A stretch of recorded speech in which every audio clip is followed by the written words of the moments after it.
u prve 4 godine ovog mandata? Sve to što je u nadležnosti predsjednika Republike i to što se očekuje da predsjednik Republike utiče na događaje, na dešavanja, to smatraću svojim uspehom, smatraću i svojim uspehom ako budemo imali dobru vladu. Znate, predsjednik Republike je tu vezanih ruku. On mora da da mandat onome iza koga stoji minimum 126 poslanika, ali ima odgovornost. Dao je mandat i ako ne kritikuje tu vladu, neko će da pomisli da je zajedno sa njom radio na dovođenju Srbije u nekakav loš položaj. Ako je kritikuje, vlada to ne sme da shvati kao želju predsjednika da ruši vladu, nego samo kao želju da radi bolje. Znači, ako u Srbiji ne budemo živjeli bolje, smatraću to i svojom greškom i svojom odgovornošću. A ako budemo živjeli bolje, smatraću da je vlada dobro uradila svoj posao. Tu kad ste kod kritika, pretpostavljam da to znači da vam je potreban jak kabinet koji će moći prosto da sagleda sve što se dešava. Jeste li počeli da ga pravite ili ste ga već napravili? Ne, ja nisam ni... Ja prolazim pored zgrade na Andrićevom vencu kao da još to nije moje novo radno mesto, zato što ne želim van institucionalno da bilo šta radim. Najprije ću da sagledam, uzeo sam sistematizaciju, priznajem. Vidim da je predsjednik Republike sebi pravio paravladu, otprilike, da za svaki resor bezmalo koji postoji u vladi pokriven je i u predsjedništvu. Ja ću se truditi da drastično smanjim troškove predsjedništva, zato što mi neće trebati da se toliko predstavljam kao uspešan predsjednik ako ne bude to uspešno, i hoću da sagledam kvalitet obavljanja poslova svih ljudi koji se tamo nalaze. Hoću da za svakoga ko obavlja svoj posao kako treba obezbedim da ostane tamo gde jeste. Znači, ja protokol ne poznajem, najbolje ga poznaju ljudi u predsjedništvu, ja ću da ih zamolim da to obavljaju profesionalno. Ući će neko od mladih ljudi da uči taj posao, treba se smenjuju kadrovi, ali smatram da postoje neke funkcije u predsjedništvu koje treba da budu stalne, državne, a ne da zavise od novoizabranog predsjednika koji će sad da počisti 100-200 ljudi, da dovede 100-200 svojih. Svako ko bude stručno obavljao svoj posao, radit će u predsjedništvu baš kao da se nije ni promenio predsjednik. Sutra prisustujete Kongresu Jedinstvene Rusije u Moskvi. Napominjete da je to privatna poseta bivšeg predsjednika stranke, ali teško je reći da u toj poseti neće, makar koliko neformalno, neće biti nekog malo zvaničnijeg tona. Pa dobro, ja ne kažem da neće biti, zato što tu obavezu ja sam sve učinio da Srpska napredna stranka ima sporazum sa Jedinstvenom Rusijom u saradnji. Ja sam bio na svim kongresima Jedinstvene Rusije i kada su određivali kandidate za deputate i za predsjednika Ruske federacije. Pozvan sam na ovaj kongres da na njemu govorim pre više od mjesec dana, zato što će na njemu biti izabran novi predsjednik Jedinstvene Rusije. I sad kad se sve to desilo i kad sam izabran za predsjednika Republike, mi smo se dogovorili da ja, pošto sam odlučio odmah da podnesem ostavku na funkciju predsjednika stranke, mi smo se dogovorili da glavni odbor Srpske napredne stranke tu ostavku iduće nedelje prihvati, usvoji, zato što bih želeo da još jednom u svojstvu predsjednika stranke budem na Kongresu Jedinstvene Rusije, da ih ne prevarim, a bit će naravno i razgovora koji se već tiču zvaničnog tona. Međutim, moja prva zvanična poseta po polaganju zakletve bit će poseta Briselu. Zašto Briselu? Pa zato što kakav mi spor imamo sa Ruskom federacijom. Mi samo možemo sve bolje i sve bolje. A od Evropske unije mnogo toga zavisi i zaista želim da prvo pokažem da Srbija treba da bude u Evropskoj uniji, da nikada, od kad sam počeo to da govorim, nisam lagao, da želim da saznam koji su uslovi koje nismo ispunili i da vidim koji su uslovi da mi otpočnemo pregovore do kraja godine. Nama je saradnja sa Evropskom unijom uređivanje zemlje, a mi smo se Ustavom obavezali na evropske vrednosti, na supremaciju evropskog zakonodavstva nad našim zakonodavstvom.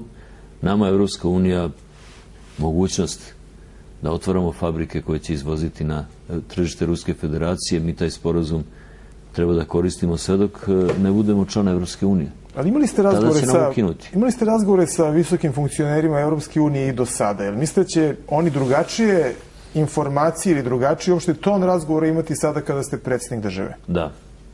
Mislite da nisu do kraja vam govorili sve baš što kao lideru opozicije? Ja mislim da su bili dužni da to kažu predsjedniku Republike. I moguće da su mu govorili. Ja mogu samo sada pred vama da se obavežem da ja neću kriti. Sve ono što mi u Briselu bude stavljeno kao zadatak Srbije, odmah ću da im kažem, ono što mislite da mi kažete, znajte, znaće građani Srbije. Ja ne želim da vodim svoju politiku, niti tajnu politiku. Ja se ne bojim konkurencije u Srbiji. Onog časa kad bude postojao bolji, neka me pobedi. Niti ću da ga sprečavam, niti ću da angažujem hiljade ljudi u tome da ga spreče, niti ću da kopam po njegovoj prošlosti da nađem koji broj cipela je nosio pre 2 godine. Znači, ono što Srbija pregovara sa Evropskom unijom, to treba bude javno za građane Srbije, pošto njih najviše košta.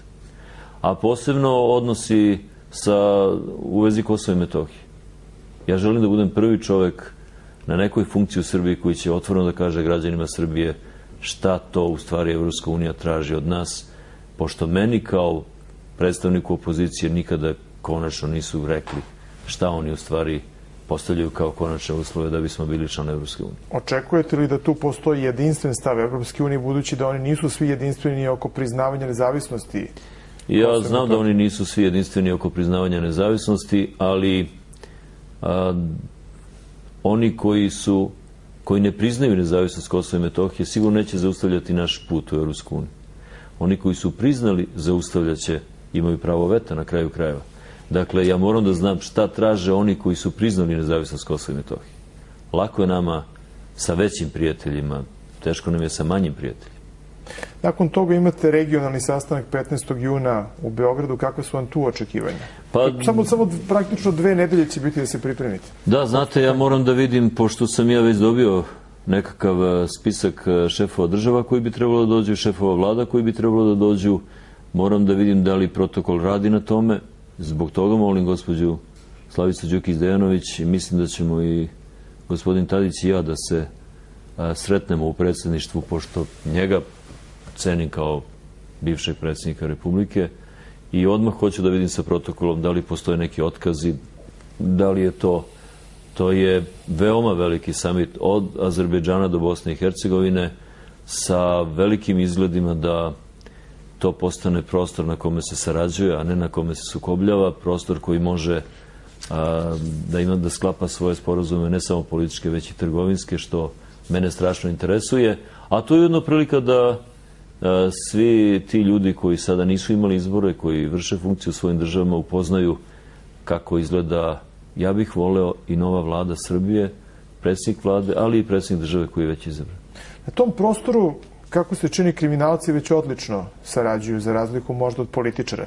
Gde sebe vidite u borbi protiv kriminala i protiv korupcije, pogotovo što ta borba može da nosi i veoma visoku ličnu cenu po vašu bezbednost? Pa vi znate, ja sam juče uputio poruku gospodinu Tadiću, ja sam to njemu rekao i lično, ali želim da i ovim putem kažem, ja znam da je on otpočeo proces borbe protiv kriminala, organizovanog kriminala, da taj proces nije završen, ali da je otpočet. Znam da su to opasni ljudi koji mogu da ugroze svakog pojedinca. Ja sada kažem, svi koji su ušli u tu borbu, ako ne budu na funkcijama posle ovih izbora, moraju da budu apsolutno zaštićeni. Dakle, gospodin Tadić zaslužuje potpunu zaštitu, takvu kakvu ima i moja porodica kao porodica predsjednika Republike. A mislim da ću nastaviti, ne samo nastaviti to što je on započeo, ja to dugujem i samom sebi, pošto već godinama govorim o toj borbi koja sporo ide, ja ću to da ubrzam do mere da će da se puše kriminalci po Srbiji, pošto to ne može da se izdrži više. To je... Ali to znači da ćete i vi biti prilično tu ugroženi, ne samo vi, nego i vaši najbliži. Naravno, pa znaju, ne može se bitka zadobiti sve ležeći na meku dušeku. Ovo je borba protiv kancera koji je zahvatio naše tkivo i u tome, ako neko od nas istrada, ja prvi, pa šta? Osloboditi Srbiju od takvog zla, šta je tu jedna žrtva? Sad tu je odmah se nameće pitanje ko će vas obezbeđivati, vojska ili policija? Pa, ukoliko vi budete tu mogli da odlučujete. Znate, po zakonu o predsjedniku Republike, predsjednik može da bira. Ja mislim da će to ipak biti policija. Zato što svako dete na ulici čuva policija, svakog građanina Srbije čuva policija. Zašto bih se ja izdvajao? Ja hoću da pružim sebe, da predstavim kao jednog od građana Srbije. Znači, ako građani Srbije imaju poverenje u policiju, hoću da i predsjednik Srbije ima poverenje u policiju. Tako da ću da se zahvalim vojsci. Iako sam ja vrhovni komandant i imao bih pravo, kad budem u ingerencijama vojske, neka me obezbeđuju, ali u svakodnevnom životu obezbeđivat će me policija. Kako će građani da stignu uopšte do vas? Prethodni predsjednik je zato napravio Narodnu kancelariju. Šta ćete vi uraditi? Znate šta, ta Narodna kancelarija je zavisila od toga ko je vodi i koliko je bilo potrebno da se ona predstavi građanima kao neko ko rešava njihove probleme. Znam da je njihov posao bio samo da proslede zaštitniku građana one zahteve ili one molbe koje je imala kancelarija. Ja neću da ukinem ništa što je bilo dobro, a mogu samo da poboljšam stvari tako što ću da se i lično angažujem u mnogim slučajevima. Nije mi teško. A kako će neko da dođe do vas? Pa moram da kažem teško, ali doći do ljudi koji me predstavljaju i koji mogu da dođu do mene.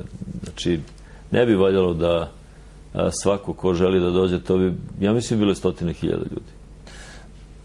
Za kraj, vas, pretpostavljam, do sada nisu često zvali predsjedniče, ako su vas uopšte zvali i u stranci.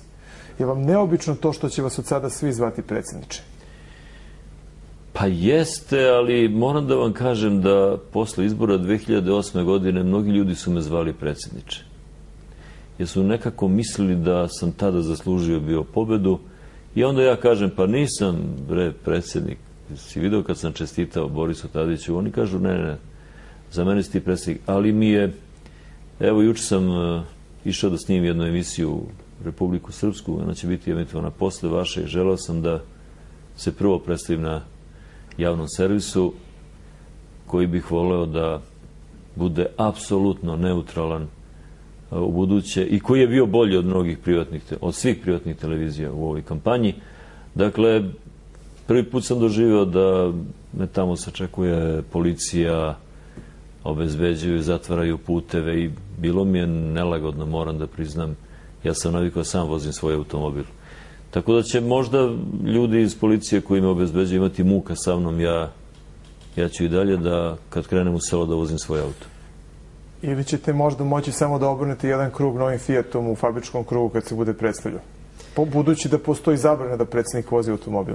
Ja tu zabranu u zakonu nisam video, a meni da policija nešto zabrani može samo ono što nije u skladu sa zakonom. Inače, ako predsjednika vode drugi, onda on nije predsjednik. Dakle, morat će da se naviknu da je došao predsjednik koji je ceo svoj život vodio i živeo sam i da ja jednostavno ne mogu da postanem ni robni mašina. Ali, što se Fijata tiče, ako ta investicija zavisi od predsjednika Republike, ja mogu samo da je pomognem. Da, niste mi do kraja odgovorili. Kako ćete se osjećati kada vaši neposredni saradnici s kojima ste vrlo bliski i na tiste počnu da vas oslovljavaju sada sa predsjedničem? Pa znate šta, čovjek se izgleda navikne kad počnu da mu tako govore predsjedniče. Ja mislim da ću da se naviknu na to. Da. Šta da radim? Prvo, Aleksandar Vučić me je uvek zvao predsjedniče. To je bio nekakav odnos koji mi je on hteo da pokaže i drugima da tako treba.